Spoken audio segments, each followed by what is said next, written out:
सर्वशक्तिमान दयालु पिता परमेश्वर, आपने हमसे वादा किया है कि जहां 2 या 3 मेरे नाम से इकट्ठे हों, मैं उनका मांगा वर दूंगा।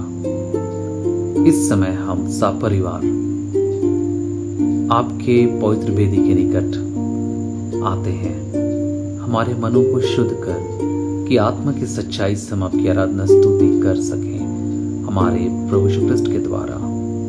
आमीन।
सबको यीशु सहाय।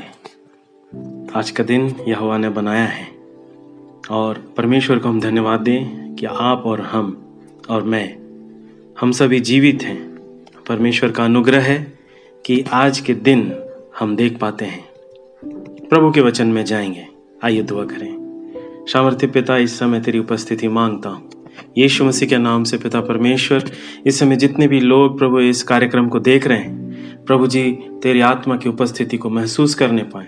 प्रभु तुझसे शांति और क्षमा और प्रभु अनुग्रह प्राप्त कर सके। हम प्रार्थना करते हैं पिता परमेश्वर, इस समय तो हर एक के साथ में हो। इस वचन में को बोलने में और सुनने में अगुवाई, सहायता, मदद कर। यीशु मसीह के नाम से प्रार्थना मांगते हैं, आमीन। प्रभु में प्रियो, एक कहानी बताता हूँ। एक पिता आधी रात में उसकी नींद टूटती है और अपने बेटे के कमरे के रोशनी को देखते हुए वो समझ जाता है कि उसका बेटा जगा हुआ है। उसका बेटा एक टीनेजर था, यानी कि एडल्ट तो नहीं था लेकिन बच्चा भी नहीं था, और वो अपने रूम में कमरे में कुछ कर रहा था और उसके कमरे के दरवाजे के नीचे से रोशनी आता देख करके उसके पिता ने उसके कमरे में जाने की मंशा बनाई। और जब वहाँ पर वो अंदर गया तो उसने देखा कि उसका बेटा बड़ी मेहनत से दिल लगा करके, मन लगा करके पढ़ रहा है, और उसके रूम में जो टेबल है उसमें उसकी किताबें रखी हुई हैं। वो पूरे मन लगा करके उस टेबल के लैंप में, रोशनी में वो पढ़ाई कर रहा है। वो बड़ा खुश भी होता है, लेकिन चूंकि काफ़ी रात हो चुकी थी तो वो उसके पीछे जाता है और उसके कंधे पर हाथ रखता है और कहता है कि बेटे, काफ़ी रात हो गई है और आप अभी तक जगे हुए हैं। और ऐसे में उसका बेटा उससे मुड़ करके बड़े प्यार से और बड़े आदर के साथ अपने पिता से कहता है कि पिताजी, मैंने भी आपको रात रात जग करके काम करते हुए देखा है। आपके कंप्यूटर पर अपनी फाइलों के साथ में रात 2-2 बजे तक आप मेरे लिए काम करते हैं। आप ये पैसा कमाना चाहते हैं ताकि मेरी पढ़ाई हो सके, इसीलिए मैं उसी तरीके से मैं भी मेहनत करना चाहता हूँ और आपके मेहनत को मैं सफल करना चाहता हूँ पिताजी। इन्हीं प्रेम भरे शब्दों के साथ में वो पिता अपने बेटे को गले से लगा लेता है। प्रभु में प्रियो, आज के समय में मैं उस पिता को अपने स्वर्गीय पिता के साथ में तुलना करूंगा, और सचमुच में हम उस बच्चा जो उसका बेटा पढ़ाई कर रहा था उसके जैसे हम बने। प्रभु के वचन में लिखा है, भजन संहिता उसका 4 अध्याय और 8 पद में, मैं शांति से लेट जाऊंगा और सो जाऊंगा, क्योंकि हे यहोवा, केवल तू ही मुझको एकांत में निश्चिंत रहने देता है। हालेलुया। प्रभु का वचन हमें शांति देता है और हमें अच्छी मीठी नींद, आराम देता है, और ऐसे समय में परमेश्वर सोता नहीं है, परमेश्वर कार्यशील रहता है। प्रभु यीशु मसीह, पवित्र आत्मा काम करते रहते हैं जब हम लेट जाते हैं, जब हम अपने घरों में रहते हैं। मैं विशेष करके वर्तमान समय में, कोरोना वायरस के महाकाल के समय में मैं आप सबों को ढाढ़स देना चाहता हूँ, प्रभु की शांति को देना चाहता हूँ कि जब हम अपने अपने घरों में रहते हैं, क्वारंटीन रहते हैं, परेशान रहते हैं कि पता नहीं क्या होगा, हमने बहुतों को खोया भी है, लेकिन प्रभु उस समय कार्यशील रहता है। प्रभु उस समय सोता नहीं। जब हम घर में रहते हैं या हम जब सो रहे होते हैं या जब हम अपने अपने काम में मशरूफ रहते हैं, उस समय भी प्रभु काम कर रहा होता है। हम पढ़ेंगे प्रभु के वचन में यूहन्ना रचित सुसमाचार उसका 5 अध्याय और 17 पद में, यूहन्ना रचित सुसमाचार 5 अध्याय और 17 पद में ऐसा लिखा है, इस पर यीशु ने उनसे कहा कि मेरा पिता अब तक काम करता है और मैं भी काम करता हूँ।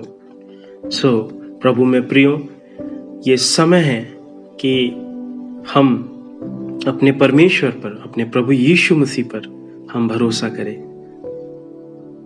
क्योंकि वो काम कर रहा होता है, उसका पिता काम कर रहा होता है, और हमें भी अपना काम करते रहना चाहिए।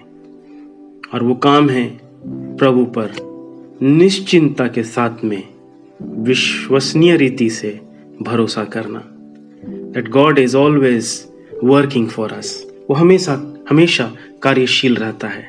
हमें घबराने की जरूरत नहीं है, हमें परेशान होने की जरूरत नहीं है, हमारा परमेश्वर, हमारे यीशु मसीह कार्य कर रहा होता है, हमारा पवित्र आत्मा काम कर रहा होता है। और क्या काम कर रहा होता है?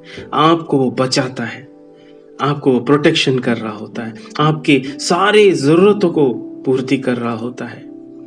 आपको फिक्र करने की जरूरत नहीं है, वो आपके लिए काम कर रहा है कि ताकि आप और हम जिए और बहुतायत का जीवन को जिए। इन्हीं शब्दों के साथ में मैं इस दौर में और इस समय में आप सबों को उत्साहित करना चाहूंगा, प्रभु के विश्वास में लाना चाहूंगा कि प्रभु आपको निश्चिंतता की नींद दे, आपको महफूज रखे। आप हमेशा प्रभु की आशा और भरोसे में रहे, उसके विश्वास में रहे, क्योंकि वो सच्चा पिता है। और जब हम सो रहे होते हैं तो वो प्रभु काम कर रहा होता है। प्रभु को धन्यवाद करता हूँ इस वचन के लिए, और आप सबों को भी धन्यवाद करता हूँ कि ये मौका समय दिया, हमारी इन सारी बातों को चर्चा में हम रख पाए। आइए प्रार्थना करते हैं।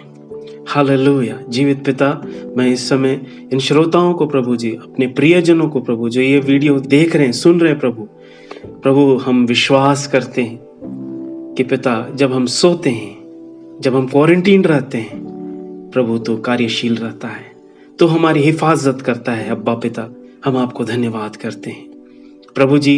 इस समय इस वचन से सबको शांति और भरोसा मिलने पाए, चाहे वो कोई भी प्रभु समय क्यों ना हो, चाहे विपरीत परिस्थिति हो, चाहे खुशी का समय हो, प्रभु तू हमारे साथ रहता है और तू हमारे लिए कार्यशील रहता है।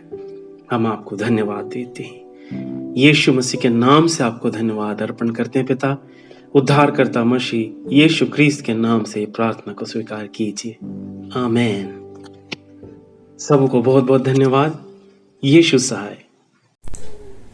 आइए हम लोग प्रार्थना करेंगे। धन्यवाद देते हैं प्रभु जी सुंदर दिन के लिए प्रभु, कि आपने हमें दिया है परमेश्वर पिता, कि हम प्रभु जीवित पाए जाते हैं प्रभु। हम आपको धन्यवाद देते हैं प्रभु जी। प्रार्थना करते हैं विशेषकर हमारे देश के लिए प्रभु जी।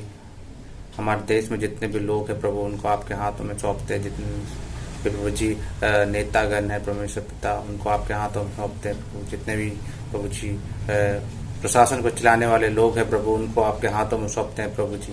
उनकी शुद्धि लीजिए प्रभु जी। आप उन्हें बताइए किस प्रकार से प्रभु जी उन्हें कार्य करना है, उनके प्लानिंग में प्रभु जी आप अपनी आशीष को दीजिए प्रभु जी। प्रभु जी हम प्रार्थना करते हैं हमारे देश में प्रभु जी, हमारे देश के लिए प्रभु। हाँ प्रभु, कोरोना का काल है परमेश्वर पिता, बहुत सी तकलीफें हो रही है प्रभु। हम चाहते हैं परमेश्वर पिता आप उनकी सहायता करिए। जितने भी डॉक्टर हैं प्रभु जी, उनको आप अपने हाथों में ले लीजिए प्रभु। जितने भी नर्स है प्रभु जी, और जितने भी अस्पताल में काम करने वाले प्रभु जी कर्मचारी, उन सबको आपके हाथों में सौंपते हैं प्रभु जी। प्रभु जी उनकी भी शुद्धि लीजिए प्रभु। उन्हें सिखाई बताइए प्रभु जी किस प्रकार से प्रभु जी इसका सामना करना है प्रभु जी। हाँ प्रभु जी, हम सुनने में आता है परमेश्वर पिता की तीसरी लहर आने वाली प्रभु जी। हमें ऐसा प्रभु जी अनुग्रह दीजिए प्रभु जी, और हमें प्रभु जी ऐसा स्ट्रांग बनाइए प्रभु के प्रभु जी उस तीसरे लहर के लिए प्रभु जी अपने आप को तैयार करने पाए प्रभु जी। प्रभु जी प्रार्थना करते हैं सभी लोगों के लिए प्रभु जी।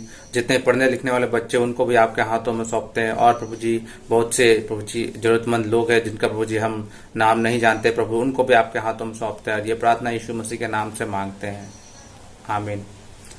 हम सब प्रभु की प्रार्थना एक साथ कहेंगे। हे हमारे पिता, तू जो स्वर्ग में है, तेरा नाम पवित्र माना जाए, तेरा राज्य आवे, देखिए स्वर्ग में पूर्ण होती है, वैसे पृथ्वी पर भी हो।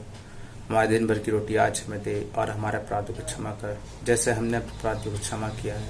और हम परीक्षा न डाल, परंतु बुराई से बचा, क्योंकि राज और पराक्रम और महिमा अब सर्वदा तेरी है। और हमारे प्रभु श्री कृष्ण के अनुग्रह, यीशु पिता का प्रेम और पवित्र आत्मा की सहभागिता हम सबके संग सर्वदा बनी रहे, आमीन। यीशु सहाय।